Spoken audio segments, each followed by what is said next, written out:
All right, next we have Dr. Jason Bloomberg. He is a family physician who served Wyoming for 25 years. And during that same time, he's also been a lay leader at Mount Sinai Congregation, the oldest and largest synagogue in the state of Wyoming.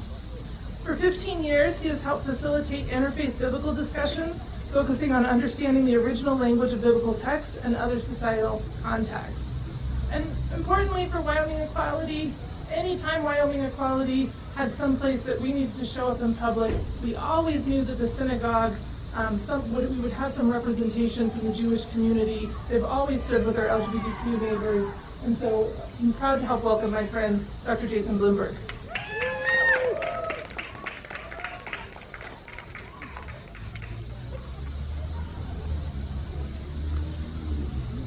I'm not a rabbi, and I don't play one on TV.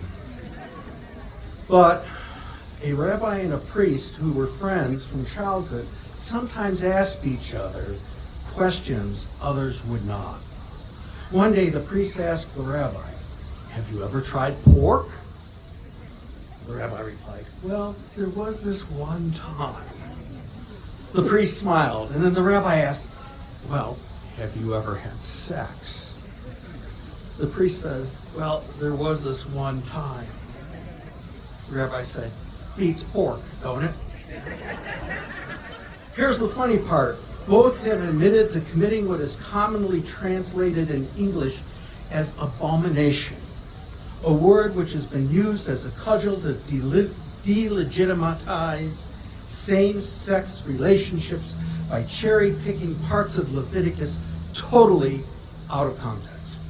People abuse the biblical text to justify marginalizing LGBTQ people. They will point to Leviticus 18:22 and 20:13 as their proof text to justify their bigotry, all the while not understanding the actual word or the context in which it is too frequently mistranslated as abomination. Leviticus 18:22 states, "And with the male, you shall not lie the lyings of a woman, it is an abhorrence." This is the capstone of a list of activities which begins at Leviticus 18:15 and culminates at 18:22.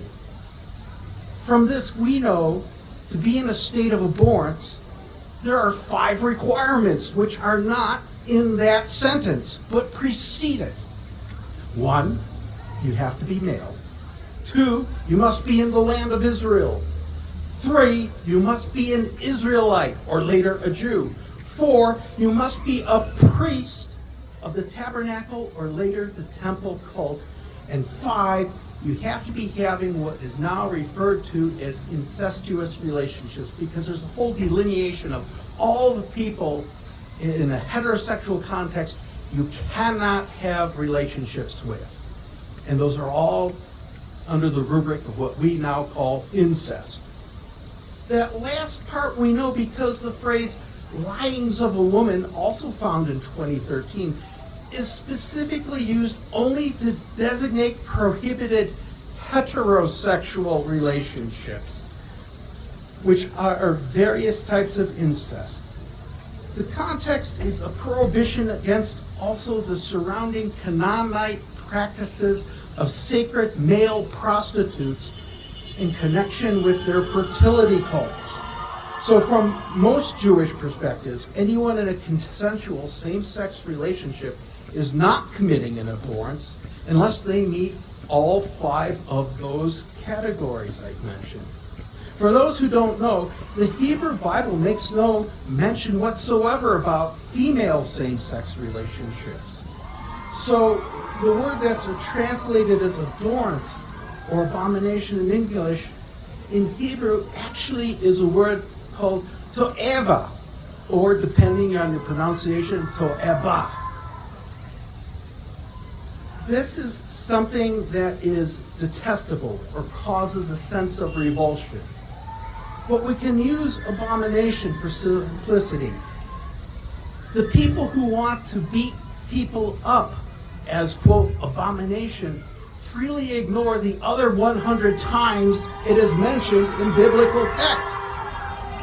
Here's some things for you to chew on. Here are things that are abomination. Idolatry, which is why there's a connection to those referring to sacred prostitution of the Canaanites, child sacrifice, sorcery, consulting with the dead, tattoos, witchcraft. Okay. Eating non-kosher foods and non-kosher animals, hence the pork reference to the joke I opened with. Eating birds of prey, shellfish, any mammal that does not have cloven hooves and chews its cud. Eating that cheeseburger, that's an abomination according to biblical law, okay? Egyptians avoided eating with Israelites and abhorred shepherds because they considered it an abomination.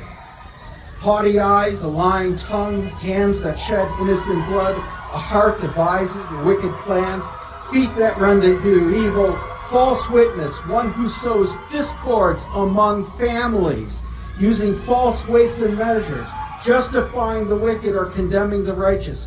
All are examples of words that are translated as abomination. Some other examples include wearing clothes that are made of mixed linen and wool fibers, planting different species together, shaving one's beard or side locks, cross-breeding animals.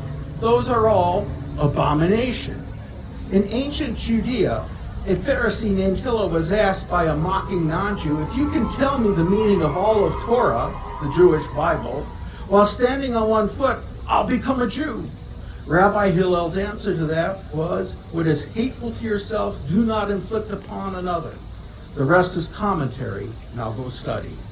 Years later, a student of his teaching similarly summed up the restatement of Hillel's teaching that one of the greatest commandments was Leviticus 19:18, love thy neighbor as thyself. The real abomination is the failure to embrace that and being preoccupied with the intimate relationships of consenting adults. Shalom Aleichem. Peace be with you. And if you'd like to have a deeper discussion about this, come to the synagogue tomorrow night at 6:30 p.m. We will be showing Trembling Before God, looking at the difficulties people face in Orthodox Jewish communities who are also LGBTQ.